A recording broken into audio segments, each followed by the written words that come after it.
네, 정치권 동향을 대기자의 시선으로 짚어보는 목요 정치클럽 기자 대기자 시간입니다. 오늘도 최병묵 전 TV조선 해설위원, 성한용 한겨레 신문 선임 기자 두 분과 함께하겠습니다. 어서 오십시오. 반갑습니다. 네, 안녕하세요. 네, 오늘은 성 의원님께서 발제해 오셨죠? 예, 민주당에서 오늘 혁신위원회에서 혁신안 발표가 있었고요. 또 잼버리 대회가 이제 워낙 좀 이 파장이 크다 보니까 네. 이 정치권에도 상당히 좀 여파 파장이 미치는 것 같습니다. 두 가지 중심으로 얘기해 보면 될 것 같습니다. 알겠습니다. 오늘 김은경 혁신위원장이 민주당 혁신안을 이제 발표했습니다. 대의원 직선제와 함께 당대표 선출 시에 권리당원 투표 비율을 70%, 국민 여론조사 30%로 선출할 것을 제안을 했습니다. 사실상 이제 대의원제를 이제 폐지하자는 게 아니냐, 이게 이렇게 이제 내부 반발이 나오고 있는 상황. 오늘 그 민주당 혁신안 두 분 발표 이제 어떻게 지켜보셨는지 먼저 그 최 의원님부터 들어볼까요? 자, 우선 그 김은경 혁신위원회를 이재명 대표가 띄운 이유는 네. 총선을 앞두고 당이 좀 정리되지 않은 분위기 또는 뭐 당의 그 지지율이 지지부진한 이유 뭐 이런 것들을 좀 개선하고자 하는 거 아니겠습니까? 네. 그러니까 총선용 기획이었다는 거죠. 그런데 지금 김은경 혁신위원회가 그 내놓은 첫 번째 혁신안이라는 것은 총선용 기획이 아니고요. 전당대회 룰 개정입니다. 그렇죠? 근데 하필이면 또 이 전당대회 룰 개정이 이른바 이재명 대표의 그 강성 지지층이라고 하는 개딸들이 요구해온 사항이었어요. 그러면 그거를 지금 전당대회가 뭐 다음 달이나 아니면 뭐 6개월 내에 1년 내에 있는 것도 아닌데 네. 그런데 지금 왜 전당대회 룰을 개정하느냐 하는 게 고민정 최고위원의 입을 통해서도 그 얘기를 했지만 지금 그런 거 할 때가 아니죠. 그런 점에서 본다면 사실은 이게 총선용으로 설치해서 뭔가 혁신안을 내라고 했는데 전당대회 룰 개정으로 끝났다 하는 거 보면 이 혁신위원회의 기본 취지 이를 망각하고 그냥 서둘러 뭐 김은경 혁신위원회를 끝내려고 했던 것 아니냐는 점에서 본다면 처음에 설립 취지나 이런 것들과 완전히 다른 네. 그런 결과를 낳았다. 저는 그렇게 봅니다. 네, 총선에 이제 초점을 맞추는 게 이제 맞는 것 같은데 전당대회에 초점을 맞춘 그런 혁신안 발표가 나왔다라는 이제 말씀이신 거죠? 그렇죠. 그런데 하필이면 그게 그 개딸들의 요구를 그대로 반영한 것이다. 이래서 또 논란이 있다는 거죠. 그래서 이재명 대표를 도와주는 게 아니냐? 예, 알겠습니다. 예, 민주당의 그 돈 봉투 사건 네. 때문에 혁신위원회를 만들었습니다. 그래서 저는 뭐 도덕성 관련한 뭐 좀 획기적인 방안이 초점이 될 것이다 이렇게 예측을 해봤는데 제 예측이 틀렸어요. 그래서 네. 이 대의원제가 생각보다 굉장히 좀 민감한 문제입니다. 이게 우리가 보통 전당대회 하죠. 근데 전당대회 하면 당원들이 다 모여서 하는 게 전당대회인데 사실은 정확한 명칭이 전국 대의원대회라고 합니다. 여야가 다 마찬가지예요. 그래서 당원이 다 모일 수는 없으니까 이제 대의원들이 주로 모여서 이제 전당대회라는 이름으로 당 지도부 선출을 하고 이제 대선 후보 선출도 하고 이렇게 하는 거죠. 그래서 네. 우리나라 정당의 역사하고 같이 시작을 한 게 대의원 제도입니다. 그런데 이걸 당 지도부 선출하면서 대의원들 빠져라. 이건 엄청난 요구 사항이에요. 그래서 이게 민주당 안에서 굉장히 좀 파장이 좀 있을 것 같고요. 현실적으로 지금 당 지도부나 민주당 의원들이 받아들일 것 같지도 않습니다. 이게 좀 사실 불가능합니다. 대의원 제도 자체를 이렇게 사실상 이제 없앤다는 게 뭐 별로 좋은 방향 같지 않아요. 이게 우리가 좀 생각을 해보면 이런 겁니다. 이제 그 정보화 시대니까 뭐 다 뭐 일반 국민이 뭐 국회의원보다 다 뭐 똑똑하고 다 정보도 뒤지지 않는데 모든 결정을 뭐 국민 투표로 하면 되지 않느냐. 그럼 그게 민주주의가 발전되는 건가요? 그렇지 않거든요. 아직도 민주주의의 가장 기본적인 틀은 대의민주주의이고요. 우리가 표현을 잘 안 해서 그렇지 대의 민주주의 안에는 수구의 민주주의가 들어있는 겁니다. 그래도 좀 국민을 대표하는 사람들이 모여서 수구의해서 중요한 정책 결정을 하라. 이 정당의 대의원 제도도 이제 그런 정치적인 함의가 있어요. 그래서 네. 여기 혁신위원회에서 오늘 그걸 발표했지만 민주당에서 그게 관철될 것 같지는 않습니다. 네, 권리당원이 이제 대의원이 되려면 이제 시간도 많이 걸리고 또 자격 요건도 갖춰야 되기 때문에 현재 이제 또 권리당원은 이재명 대표를 지지하는 이제 세력들이 많이 있어서 이 결국에는 이제 권리당원의 이제 투표 그 비율을 높이는 게 이재명 대표를 도와주는 게 아니냐 이런 해석이 나오는 게 어떻게 보면 좀 합리적인 의심일 수도 뭐 있을 것 같습니다. 의심이라기보다는 네. 그 어찌 보면 명백한 사실로 보입니다. 알겠습니다. 권리당원들의 이제 비중을 네. 조금 뭐 줄이고 아니면 그 박광원 원내대표 얘기한 대로 대의원 숫자를 좀 늘리면 대표성에 있어서 좀 형평을 기할 수 있거든요. 네. 그런 방안이 있었는데 왜 이런 결정을 했는지 저도 좀 납득하기가 좀 어렵습니다. 그렇군요.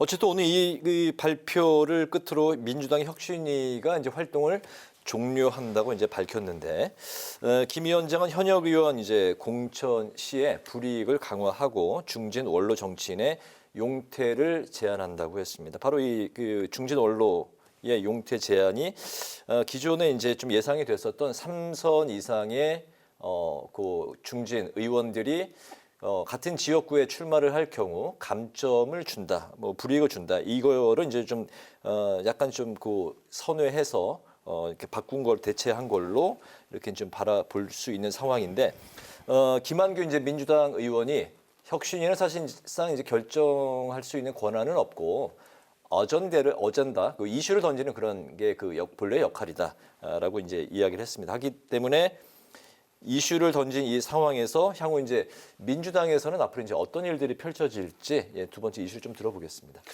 예, 뭐 일단 최고위원회에서 이제 토론을 하겠죠. 또 의원총회가 아마 16일인가 이렇게 예정돼 있을 겁니다. 네. 또 의원들 워크숍이 있어요. 이달 말에 네. 28일, 29일. 여기서도 이제 쟁점이 될 겁니다. 그래서 민주당 혁신은 이제 지금부터 시작이라고 보시면 되고요. 특히 지금 앵커께서 말씀하신 공천 룰과 관련해서는 이거 그렇게 간단하지가 않습니다. 이게 그 전당원 투표로 해서 이미 그 국회의원 그 특별 당규까지 만들어 놨거든요. 네. 이걸 바꿔라? 그러면 역시 또 당원들의 뜻을 다시 물어봐야 되는 거고요. 잘못하면 민주당이 분당 위기까지 갈 수가 있을 정도로 네. 이 폭발적인 사안입니다. 그래서 지금부터 이제 이걸 어떻게 만드느냐 굉장히 좀 중요한데 이 굉장히 그 현역 의원들한테 좀 불이익을 주려고 하다가 막판에 당 지도부에서 좀 말렸다고 해요. 그렇게 되면 위험하다 해서 대충 좀 알아서 물러나 달라 이런 식으로 권고하는 정도로 넘어갔는데 어쨌든 일반 그 친명 권리당원들은 다선 의원들 좀 물러나라 이런 정서가 굉장히 강합니다. 그래서 이 문제를 둘러싸고 당내 분란은 좀 계속되지 않을까 이렇게 예측이 됩니다. 네, 현역 의원 공천 시 불이익 강화, 뭐 약간 좀 추상적으로 들릴 수도 있는데, 어제 그 민주당의 더 혁신위원회인가요? 거기서 기자회견 발표에서는 네. 현역 의원 뭐 50% 물갈이 뭐 이런 이야기도 좀 나왔었죠. 글쎄, 근데 뭐 역대 이제 총선을 앞두고서 되게 인위적인 물갈이 얘기를 많이 합니다.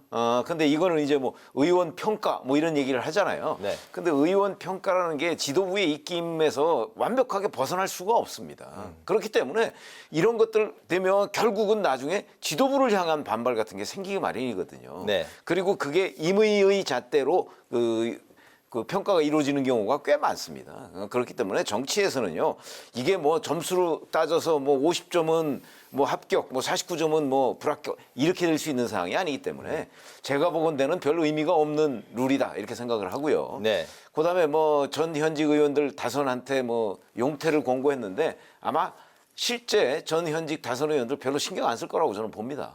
왜 그러냐면 기본적으로는 유권자가 결정하는 거 아닌가요? 네. 정당이 공천을 해도 유권자가 결정하는 거기 때문에 물론 정당 공천에 뭐 여러 가지 뭐 기준점이라는 것이 있지만 아마 용퇴 권고 정도 가지고서는 그 실제 그 대상이 돼 있는 그런 전 현직 의원들은 별로 신경도 쓰지 않을 것이다 이렇게 봅니다. 알겠습니다. 두 분이 이제 지난주에 민주당 혁신위가 이제 출구를 찾아서 조기 종료하는 게 가장 바람직한 모양새가 될 것 같다고 했는데 오늘로써 혁신이 이제 발표를 끝으로 그렇죠. 활동을 종료한다고. 저희 예상보다도 훨씬 더 빨리 종료가 됐습니다. 빨리 된 거죠? 네네. 알겠습니다.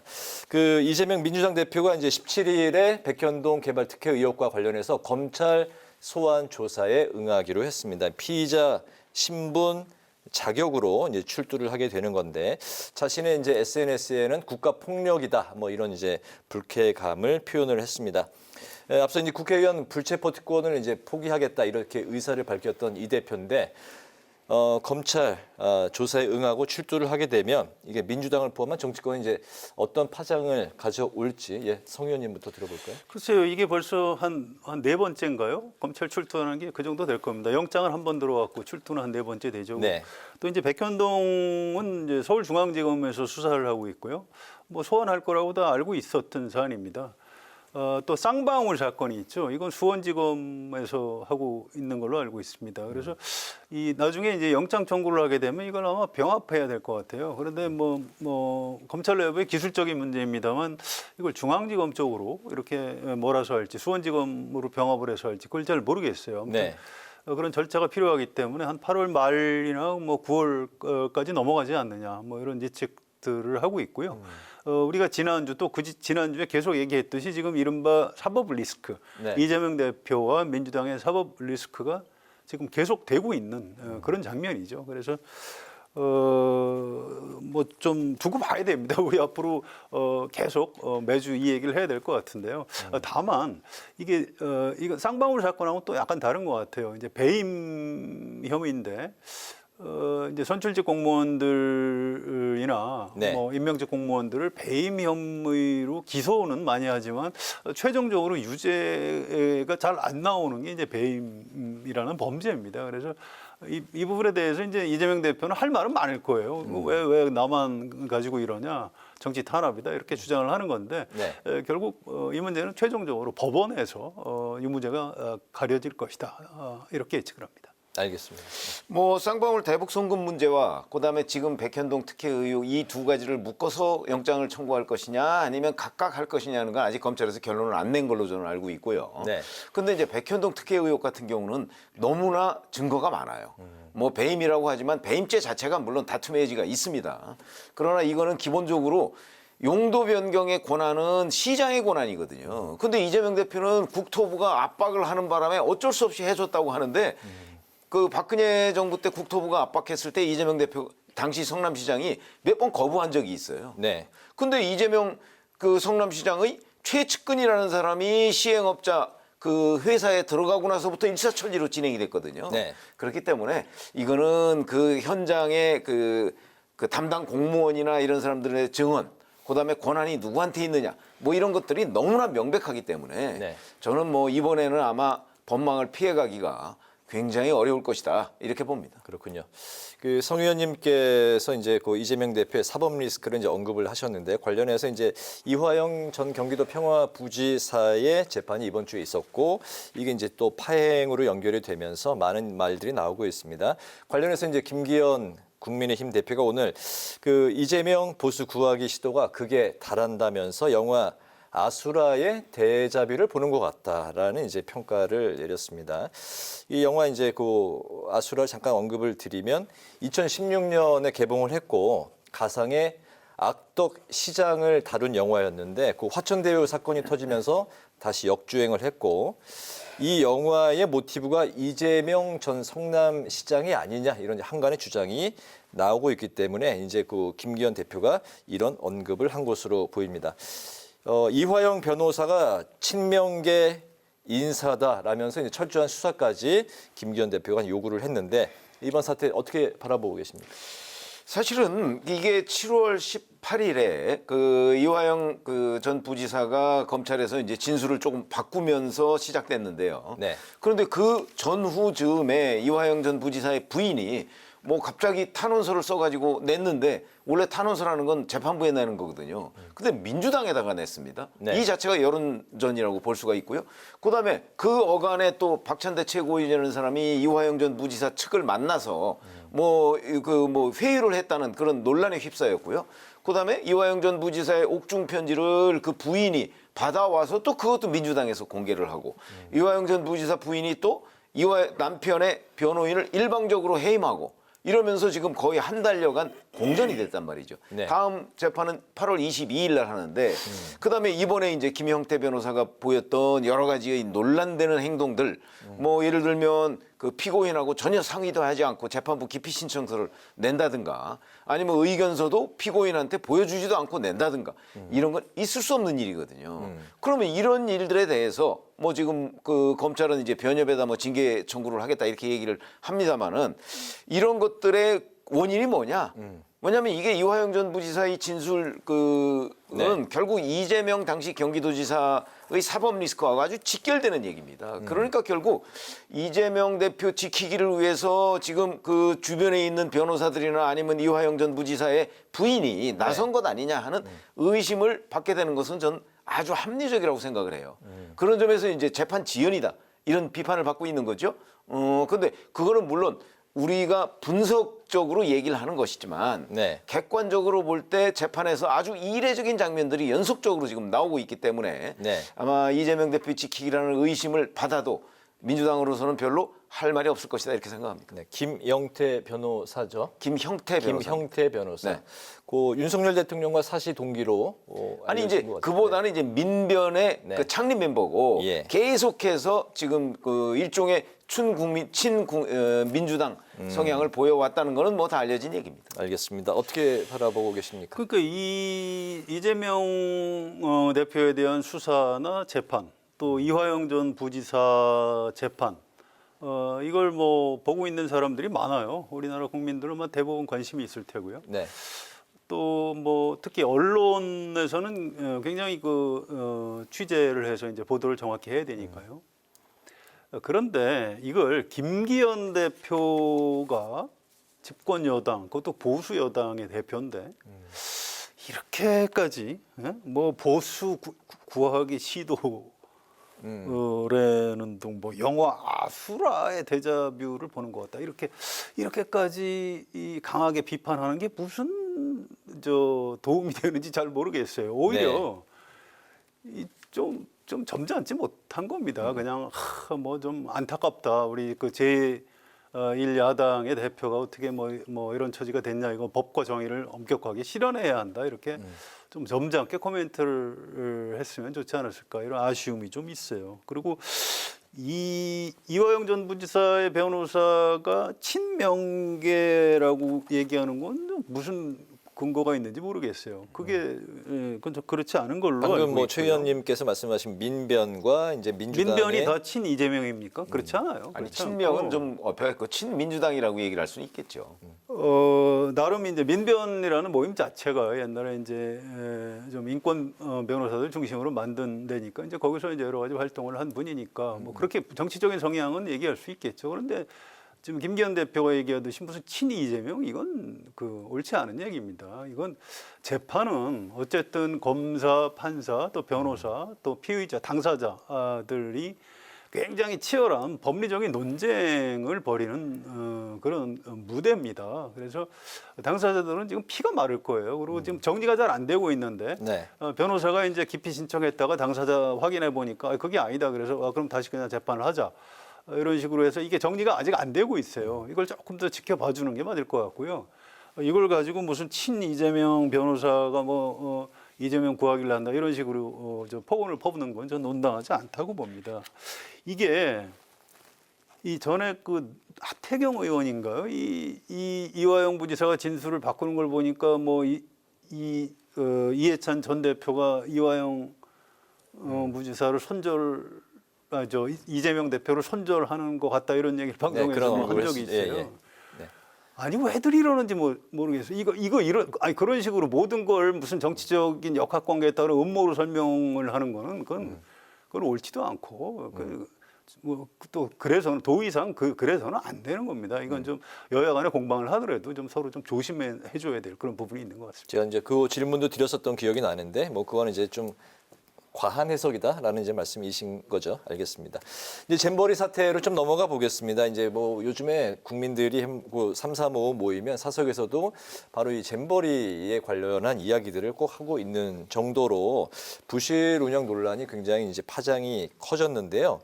국민의힘의 여성가족부와 전라북도의 책임론을 이제 부각을 했습니다. 정부 책임론에는 확실하게 이제 선을 그었는데 이런 그 여당의 대응 뭐 좀 적절하게 하다고 보시는지 어떻게 보셨습니까? 근데 이게 기본적으로 사실은 뭐 중앙정부와 지방정부가 함께 힘을 합쳐서 이 잼버리 대회를 성공적으로 마무리해야 되고 준비해야 되는 거 맞죠? 네. 맞는데 저는 책임의 경중이 좀 있다고 생각합니다. 가장 무거운 책임은 역시 조직위원회를 이끌고 있는 그 전라북도죠. 이거 뭐 새만금이 전라북도 지역 내에 있기도 하고, 네. 그다음에 거기에 아니 8월 초에 하면 폭염 그거 예상 못 합니까? 그렇죠? 그다음에 태풍의 가능성 그것도 예상 못 하나요? 그렇죠. 네. 그 두 가지는 아주 기본적인 조건이었어요. 그러면 폭염을 피할 방법, 그다음에 태풍이 왔을 경우 뭐 플랜 B가 뭐냐, 뭐 이런 것들은 당연히 처음부터 그 마련을 해놨어야 되는 아주 기본적인 계획증에 들어갔어야 되는 것이고, 네. 그다음에 뭐 화장실 청소를 못했다, 뭐 샤워장 설비가 어떻다 이런 것들이 다 지금 당초의 계획보다 훨씬 더 미달한 상태에서 지금 잼버리 대회를 개최를 했어요. 네. 그러면 왜 계획은 이렇게 많이 세워놨는데 그 계획에 미달하는 샤워기 숫자나 미달하는 화장실 숫자 같은 건 도대체 누구의 책임이냐? 저는 기본적으로 가장 큰 책임이 이 조직위원회를 이끌고 있는 전라북도에 있다고 보거든요. 왜냐하면 이번에 뭐 99번의 이 잼버리 뭐 어떠고 뭐 연수한다고 그 외국 갔다 왔다는 거 아니에요. 네. 그 중에서 제일 많은 숫자를 전라북도 사람들이 갔다 왔어요. 공무원들이.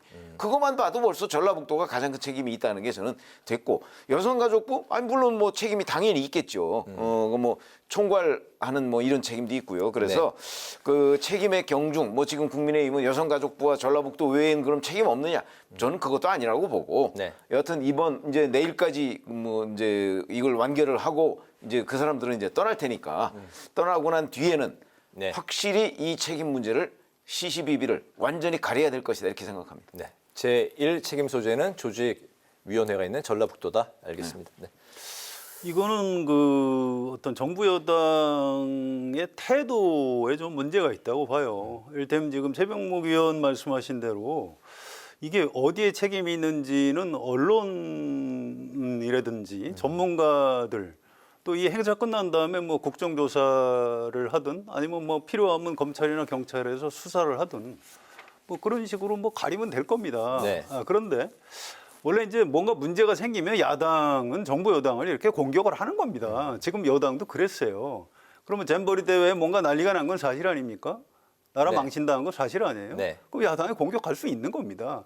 그러면 욕은 욕대로 먹고 아니 너무 그러지 말고 좀 같이 잘 끝내자 이렇게 얘기하면 좋은데 아니 그 문재인 정부에서 뭐 준비했던 거 아니냐 막 뭐 이런 식으로 떠밀어 버리니까 우리 지난주에도 그 얘기했습니다만 아니 취임한 지 지금 1년 몇 개월, 1년 3개월이 지났는데 아직도 그 지난 정권 탓을 하냐 이렇게 해서 오히려 네. 정부 여당이 좀 욕을 먹는 그 대통령실에 누군지 모르겠습니다만 대통령실 고위 관계자가 아이고 뭐 민주당의 책임이 더 크다라고 얘기하는 바람에 이게 국민의힘 의원들도 이제 그런 얘기를 하고 네. 그래서 여론이 좀 더 좀 나빠진 측면이 있어요. 그래서 원래 정권을 잡고 책임을 맡다 보면 뭐 일이 잘못되면 뭐 욕을 더 먹게 돼 있는 겁니다. 그래서 이거는 지금 정부 여당에서 좀 태도를 바꿔야 될 것 같아요. 그냥 아이 뭐 알겠다 일단 미안하다. 우리 좀 잘못이다. 뭐가 잘못됐는지 철저히 따져보겠다. 네. 이 얘기를 앞서서 하고 그런데 뭐 전북도라든가 과거에 민주당 정부에서 준비가 뭐가 잘못됐는지도 좀 철저히 따져보겠다. 뭐 같은 얘기라도 이렇게 좀 순서를 바로 잡아주는 게 좋지 않을까. 이런 조언을 좀 드리고 싶습니다. 알겠습니다. 마지막 이제 이슈는 지난주에 두 분이 아주 뜨겁게 이제 토론을 벌이셨던 이동관 방송통신 후보자 인사청문회에 관련한 그런 인사에 대한 그런 이야기였는데 오늘 이 후보자의 자격 논란에 대해서 정필모 민주당 의원이 대통령직 인수위원이었던 사람은 3년 동안 방통위원이 이제 될 수가 없다. 그런 측면에서 이 후보자가 인수위원은 아니었지만 고문을 맡았고 현직 대통령의 특보이기 때문에 이건 분명히 또 짚고 넘어가야 될 사안이다. 인사청문회에서 이 사안이 또 이제 나올 것 같습니다. 지난주에도 뭐 다뤘었고 다음 주 18일 전 17일에도 이 사안이 또 토론 이슈로 올라올 거로 보이기 때문에 요 마지막은 좀 짧게 두 분 말씀 들어보겠습니다. 뭐 저 간단하게 정필모 의원들이 얘기했잖아요. 대통령직 인수위원회 의원은 네. 이 후보자가 될 수 없다고 그랬잖아요. 그러면 이동관 후보자는 의원이 아니었어요. 그러면 될 수 있는 거죠. 저는 이 문제제기 자체를 이해할 수가 없습니다. 네, 인수위원은 뭐 문제가 있지만 고문은 아니다라는 말씀인 거죠? 아니, 그러니까 인수위원이 그 후보자가 되면 안 된다 이렇게 네. 규정이 돼 있다면서요. 본인이 네. 그렇게 얘기를 했잖아요. 네. 근데 인수위원은 아니잖아요. 네, 이동관 고문이기 후보자는. 때문에. 네. 예, 알겠습니다. 뭐 법적인 문제를 잘 판단하는 게 법제처의 일이니까 뭐 법적인 문제는 거기서 잘 판단을 할 겁니다. 유권 해석을 뭐 의뢰한 상황이죠. 예. 예, 유권 해석을 하겠죠. 네네. 그런데 이제 이 어떤 그 대통령 특보를 그 고도의 정치적인 중립성과 독립성이 요구되는 방송통신위원장 자리에 임명하는 게 과연 정치적으로 온당하냐라는 이 좀 더 법보다도 좀 더 그 상위의 어떤 가치와 규범을 비켜나가기는 좀 어렵다고 봅니다. 아마 두고두고 문제가 될 겁니다. 알겠습니다. 마지막으로 오늘 두 분의 한 줄 논평 들어보겠습니다. 예, 추 의원님. 뭐 저희가 아까 이재명 대표의 사법 리스크 얘기를 했지 않습니까? 네. 그중에 이제 백현동과 관련한 검찰의 소환 있고 17일 출두를 한다고 하는데 제가 백현동 사건은 다른 사건과 좀 다르다. 아까 잠깐 네. 말씀을 드렸습니다. 그래서 오늘 한 줄 논평은 이재명 대표 앞에 열린 진실의 문으로 하겠습니다. 알겠습니다. 성 의원님.